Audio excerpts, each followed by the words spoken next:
Apple Watch, Fitbit Charge 6, and Whoop Band, three of the best and most popular fitness trackers on the market right now, but with very different styles and metrics they focus on. But which one is the most accurate? Which one is the most comfortable? Which one is the most convenient? The best choice will come down to your lifestyle, but there's definitely drawbacks to some in my testing. I'll include a summary at the end of the video, so stick around until then. Now, sit back, relax, and watch the month-long trial of each fitness tracker.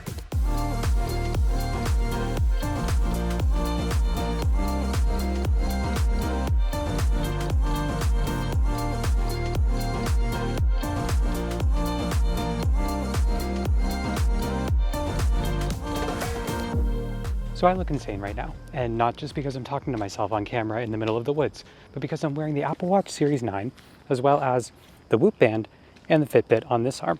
And I quickly realized the best way to test these is to wear them all at the exact same time. So here I am, wearing 3 different fitness trackers at the same time for an entire month. Here goes nothing. Starting with Apple Watch, this is the most accessorized smartwatch that goes beyond fitness tracker and becomes a piece of jewelry. The exact model here is the Series 9 46mm in natural titanium. It's extremely high quality looking, but is one of the heaviest models of all the models compared today. It has a digital crown on the side that brings up a menu of apps and the ability to scroll through them all easily. The buttons on the side brings up your controls for easy access. The heart of the Apple Watch is the rings that highlight your move goal, your exercise goal, and your stand goal. Keep scrolling and you get more fitness details like steps, distance, and a list of your past workout sessions. You can change the face of your watch in a variety of different ways to highlight the information that works best for you, along with shortcuts to your favorite apps. On the back we have a series of sensors in one of the most advanced arrays in the lineup. And how it measures up? Well, we'll get to that later. This watch is thicker than most of the others in the comparison, but still relatively comfortable, despite the weight. This model of Apple Watch came with a metal loop that gives you the flexibility of precise adjustment, which I love and is my favorite band I've ever used. Overall, this watch is comfortable and more than just a fitness tracker. But how does it compare to the others? This is the Whoop Band, a much simpler and lightweight device with a nylon band. It's significantly thinner than the Apple Watch and comes with a band that's adjustable and very stretchy. The face of the band opens up to easily put it on, and on the back we have an array of sensors that we'll get to later. Putting the band on is simple with no face or user interface. It does, however, allow you to tap to light up an indicator, and that will tell you your battery status. And speaking of the battery, by the way, Whoop Life comes with a charger that doubles as a battery pack. You can plug it all into the wall, or you can attach the battery pack to your watch and keep using it while it charges, one of my favorite features of any of the bands. Take note, Apple, despite looking like an ankle monitor with the charger on, I love the Whoop Band. It's lightweight and I almost forget I'm wearing it. Great for consistent use and for sleeping. The Fitbit Charge 6 is one of the most popular Fitbits in the lineup. Coming with a very small screen, giving a peek into your health metrics, it's not extremely thick, but the band doesn't bend tightly, making it feel a little awkward. This includes a smaller and less capable sensor than the competitors, but how it stacks up in measurements is another story. The band, although a little awkward to get on, is a simple loop and becomes a very thin tracker. Swipe down to get all of your controls, one at a time taking up the whole screen, or swipe up to get quick access to your stats. Swipe sideways to get to all of your apps like notifications or exercise, then swipe down to choose a workout and the settings for that workout.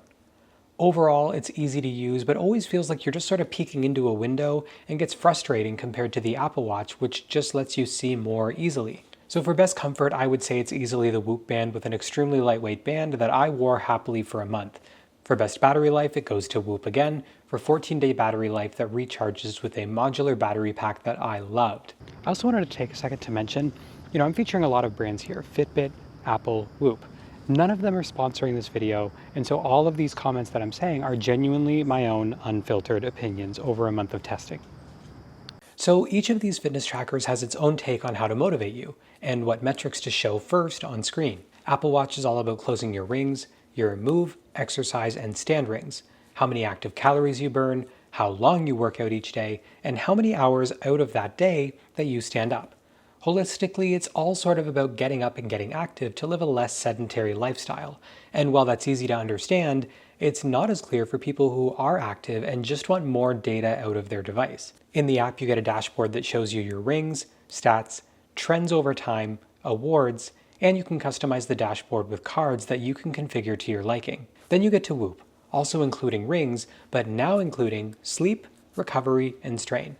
Then you get to a health monitor, stress monitor, and a glance at your day with all of your activities, suggested sleep schedule, your plan, and your dashboard with customizable modules. On the health tab, you get health span, an estimated fitness age, your health stats, blood pressure insights, ECG, and stress monitor. There's a lot more data packed in here that you can focus on. It's really easy to be overwhelming, to be honest, but stick around for the unique features section and you'll see how it gets much easier. With Fitbit, you get cardio load and daily readiness.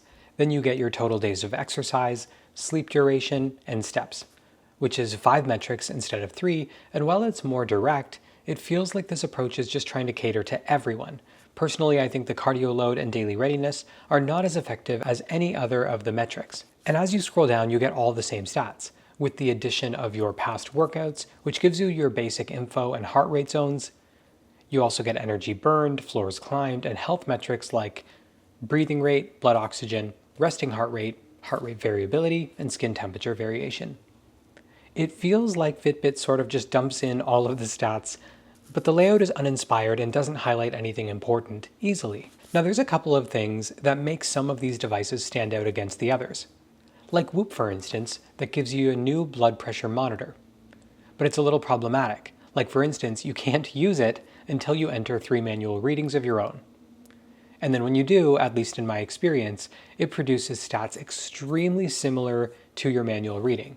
Now, over the weeks, I did see some variation to my reading, which made me think maybe it could be accurate, but there were some days where it showed these spikes in my blood pressure up to like 135, and upon that alert, I did a manual reading, which showed normal. When I added that to the app, Whoop's reading is completely replaced with no mention of it ever again. Apparently, Whoop has not provided any context for how this feature works and studies on how accurate it is, so while I think it's cool as a feature, I don't think it's accurate or worth upgrading to this expensive model for. But one amazing feature you get with Whoop is AI, and this is the single best use case I've ever seen of AI. So Whoop gives you an overwhelming amount of data in the app, like I said. When I started using it, I didn't know where to look. But thanks to the daily brief, it uses AI to summarize all of your health data and then gives you a clear understanding of what it all means, the important metrics for today, and even suggests new activities to focus on today. It's like a holistic approach to health and well-being, and it's genuinely been helpful for me. So Apple has the unique feature of the Apple ecosystem, integrating with all of your Apple products. So if you're using an iPhone, you can iMessage and text directly on the watch. You can take calls with the watch using a built-in speaker and mic, which sound great. You can use AirPods directly with it to listen to music and not need an iPhone nearby, which is great if you're like a runner, for instance. And it has a built-in app store if the watch doesn't do something that you need it to do. Just calling out for a second that I'm doing this test in August. That means I'm going to be wearing 3 bands during my birthday for all of the celebrations to my sister's wedding. And in the spirit of testing, I'm doing this for you guys. Whoop is missing GPS and an altimeter, and instead uses your phone's GPS. One massive drawback for those who don't want to carry their device around everywhere they go. Fitbit is missing an altimeter, leading to less accurate results when it comes to any workouts that need to consider altitude. Apple made a watch that was incredibly advanced, but didn't provide the battery to back it up, leading to a watch that lasts only all day if you don't record workouts. And if you're doing multiple workouts in a day, your battery will die before the end of the day, needing to recharge before wearing it to bed. So if any of those are deal breakers for you, it's good to know. But with that said, how do the workout results compare across each of them? So I wore these bands for 1 month straight to gauge how effectively they measured workouts, and what I found was unexpected. Before I show the results, it's worth noting that the most accurate way to measure results is by manually starting a workout on these devices. But Whoop takes it a step further where it auto-detects workouts really quickly, and if it doesn't, you can add it in later and it'll analyze the on-device stats to give you a workout summary anyway. This became one of my favorite features of Whoop over the month, but then we get to the results.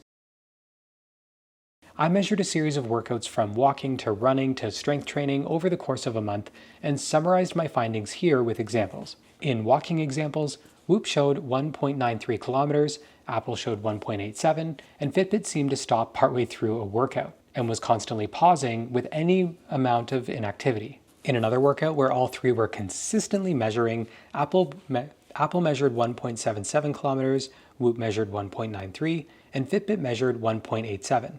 In terms of calories, Apple displayed 125, Whoop displayed 104, and Fitbit displayed 197. A huge variance between all of them.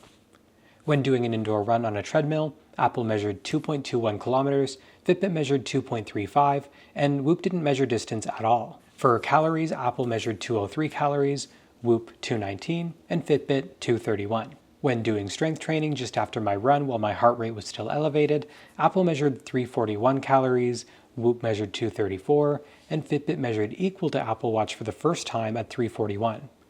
So what's the pattern here? Well, Fitbit seems to overcompensate on calories and steps, while somehow undercompensating on distances. It seems to do surprisingly well with heart rate and adapts to heart rate faster in real time than the others do. Apple seems to overcompensate with calories, but subsidizes it with what it calls active calories, which seems to be more accurate. Whoop appears to lack in heart rate measurement, and I found especially when I was running that it was really slow to adapt my heart rate when my heart rate increased, where Apple and Fitbit alerted me much faster when I was approaching a new zone. Now, regardless of that, Whoop seemed to do the absolute best job in all other areas, providing realistic and balanced stats for calories and steps. Now, where it falls short is leveraging the phone's GPS for coordinates, where the others have built-in GPS that allows you to go phone-free. When it came to steps tracking, here's a sample of the data. Apple tended to consistently show the least steps, where Whoop appeared in the middle and Fitbit showed the highest. These results were consistent over time. Much like the workout results, it seemed like Whoop provided the most balanced and true-to-life results. Apple tended to underestimate the total distance and steps, while Fitbit overcompensates by nearly 1,000 steps. For sleep tracking, I wore each of these bands every single night for a month. I found that Whoop was the most comfortable, Apple was second, Fitbit felt the bulkiest and the least comfortable. In terms of the results, Apple and Whoop seemed incredibly similar within minutes of each other. Fitbit, on the other hand, would fall short. Generally, this was due to waking up, which automatically stopped the recording of sleep, and if I fell asleep again, Fitbit just didn't seem to pick it up in the way the other two did. But there were also days where Fitbit just flat out didn't record the first couple of hours of sleep, leading to very inaccurate readings. Fitbit was also underquoting the awake timing, leading to skewed results. So where Apple and Whoop were fairly similar, Whoop was so much more comfortable to wear in bed that I would say it's the best choice for sleep tracking, period. Overall impressions of each, Whoop, downright comfortable. It's light, the band is quality, I honestly forget that I'm wearing it. The metrics it uses lead to much more focus on balancing strain or workouts versus recovery. While it was a more technical experience, the AI helped to summarize it well, and I found that the results displayed to steer me toward a more balanced lifestyle with emphasis on sleep quality and planning my effort around it. I love Apple, and full disclosure, I thought it would be my top choice, but it's really seeming like an accessory that tries to do it all. Results are regularly undercompensated, and battery life is downright poor for anything remotely athletic. The rings are visually appealing, but don't necessarily tell the full story. I found myself needing to dig a lot deeper into the fitness app or the health app to find the info that I really wanted to know, and I hated that I couldn't easily see my steps without digging. I think it's a great device for somebody living a sedentary lifestyle and wanting to get out more, but when you do get out more, the results can be hard to find. As a smartwatch, I think Apple Watch is incredible, and I think that there are tweaks that could make it amazing, but I would say as a fitness tracker, there's a lot more cons that lead to it not being the best choice. Fitbit, I think it's way too bulky for what it is. I think the screen is nearly useless at this size, but it does the basics and it does them well. Decent battery life, decent design, great price. But with its consistent overestimating of all results from steps to calories to heart rate, I find it's really only the best choice if you want to feel really good about yourself. So we've reviewed a lot in this video, so as promised, here's a summary. Apple Watch includes most available sensors, but still underreports results in many cases. This watch is the heaviest out of all the competitors, has the lowest battery life, and is the most expensive in year one. Whoop band ditches the screen entirely in favor of an extremely lightweight band that's comfortable with long battery life and very accurate results. But it ditches GPS, instead relying on your phone for that data, which leads to some discrepancies. It costs $359 for the Life Band that includes blood pressure monitoring, but then requires an equal annual subscription, which is required to use the device at all. The Fitbit has a surprisingly competitive list of sensors, including built-in GPS, but tends to over-report results consistently. It's the thickest of the models, uses a proprietary charger providing up to 6 to 7 days of battery life. It's the cheapest at $159 and has an optional subscription at $119 per month. The subscription is not required to use the device. If you found this comparison helpful, please let me know that in the comments. Now on to my final verdict. My favorite device of all of the testing was the Whoop Band. It had the most consistent results and conveyed info that genuinely piqued my interest around living a more balanced lifestyle. While I can't justify the subscription cost for everyone, I think for athletes, this is a great choice. My second choice would be the Apple Watch as sort of this jack of all trades and second best tracking, if you can get around the fact that it has less than 1 day battery life. The Fitbit is still an affordable option and I'm glad that it exists, but the results were far too overestimated to consider for anyone taking their workouts seriously. If you have any questions about the findings over this month, or you want to know about a specific band, if you think I missed a band that you really want a comparison on, or if you just appreciated the video, let me know that in the comments below. As always, thank you guys so much for watching, and I'll see you in the next one.